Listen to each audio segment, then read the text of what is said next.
10th class chemistry का chapter first. इस chapter में हम ये देख रहे थे कि किस तरह से जो है केमिकल चेंज को हम रिकॉग्नाइज पहचानते हैं। तो इससे पहले वाले वीडियो में मैंने आपको केमिकल चेंज और केमिकल रिएक्शन के बारे में कुछ जानकारी दी थी, तो उसी से रिलेटेड आगे हम इस चैप्टर में और बताते हैं आपको कि यहाँ पर देखिए, जैसे ये एक्टिविटी 1.2 लिखा हुआ है, take lead nitrate solution in test tube, add potassium iodide solution, what do you observe. Potassium nitrate salt है और ये पोटेशियम आयोडाइड ये भी सॉल्ट है। ये दोनों सॉल्ट रिएक्शन करेंगे तो रिएक्शन करने के बाद नए सॉल्ट बनाएंगे। ठीक है, तो एक स्टेटमेंट के थ्रू भी दिखा सकते हैं और सिंबलिक फॉर्म में भी दिखा सकते हैं। ठीक है, रिएक्शन को उसी तरह से यहाँ पर 1.3 है। यहाँ पर एक ये कॉनिकल फ्लास्क देख रहे हैं आप, और इस कॉनिकल फ्लास्क में जिंक ग्रेन्यूल्स हैं और उसमें हमने ऐड किया है HCl की जगह एसिड आप दूसरी H2SO4 भी ले सकते हैं। तो हम क्या देखते हैं कि जिंक ग्रेन्यूल के साथ जो है एसिड रिएक्शन करने पर हाइड्रोजन गैस लिबरेट करती है, evolution of hydrogen gas takes place. तो जब कोई केमिकल चेंज होता है तो यहाँ पर ये क्लियरली लिखा हुआ है कि change in state, change in colour, evolution of gas, change in temperature. तो जिंक ग्रेन्यूल्स में जब H2SO4 को हम ऐड करते हैं या HCl को ऐड करते हैं, हाइड्रोक्लोरिक एसिड को ऐड करते हैं, तो हाइड्रोजन गैस यहाँ पर निकल रही है, हाइड्रोजन गैस लिबरेट हो रही है, इवोल्यूट हो रही है। और साथ में हम ये भी देख सकते हैं कि अगर हम इस कॉनिकल फ्लास्क को टच करेंगे तो ये जो है कॉनिकल फ्लास्क जो है गर्म हो जाती है, मीन्स समथिंग इज चेंजिंग। तो यहाँ पर कुछ चेंज आ रहा है, तो वो चेंज क्या शो कर रहा है कि there is new substances forming, और ये एक क्या है, केमिकल चेंज है जो कि इन चीज़ों से पहचाना जाता है। तो इस केमिकल चेंज को हम जो है सिंबॉलिक फॉर्म में भी लिख सकते हैं। आगे अब हम केमिकल इक्वेशन के फॉर्म में दिखाएंगे कि किस तरह से किसी केमिकल चेंज को सिंबॉलिक फॉर्म में लिखते हैं। तो यहाँ हम देखते हैं अब कि केमिकल रिएक्शन किसे कहेंगे, केमिकल इक्वेशन।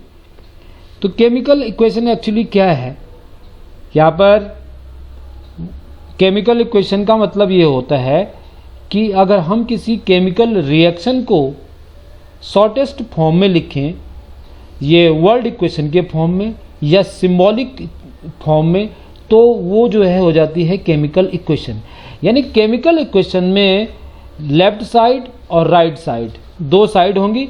लेफ्ट साइड में जो है रिएक्टेंट होंगे, रिएक्टेंट मीन्स जो रिएक्शन कर रहे हैं, और राइट साइड में प्रोडक्ट होगा। जनरली जो है राइट साइड में प्रोडक्ट होता है, ये भी हो सकता है कभी कि लेफ्ट साइड में प्रोडक्ट हो, लेकिन जनरली जो है प्रोडक्ट राइट साइड में होता है। और इसको एरो से जो है दिखाते हैं, इसको रिप्रेजेंट करते हैं एरो से।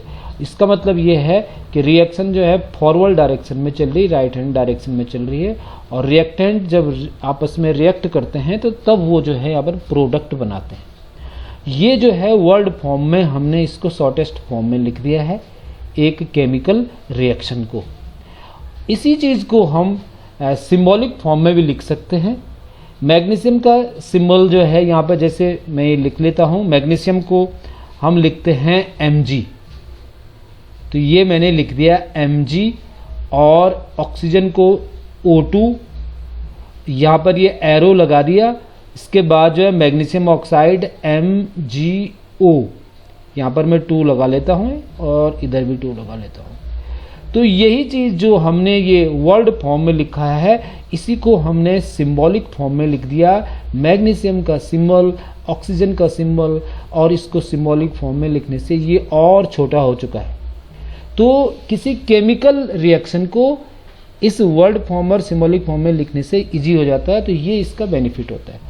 ये यहाँ पर रिएक्टेंट है लेफ्ट साइड में, राइट साइड में प्रोडक्ट है।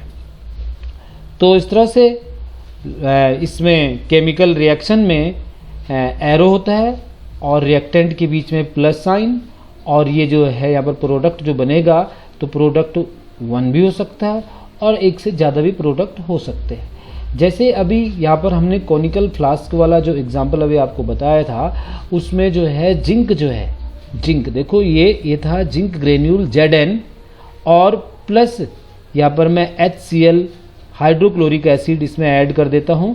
तो उसके बाद क्या हमारे पास बनेगा देखो Zn ने जो है हाइड्रोक्लोरिक एसिड के साथ रिएक्शन किया तो ZnCl2 ये बन गया ZnCl2 जिंक क्लोराइड और प्लस हाइड्रोजन। तो यहाँ पर हम 2 लगा लेते हैं ये इसको बैलेंस करने के लिए, बस ये सारा इक्वल हो गया है।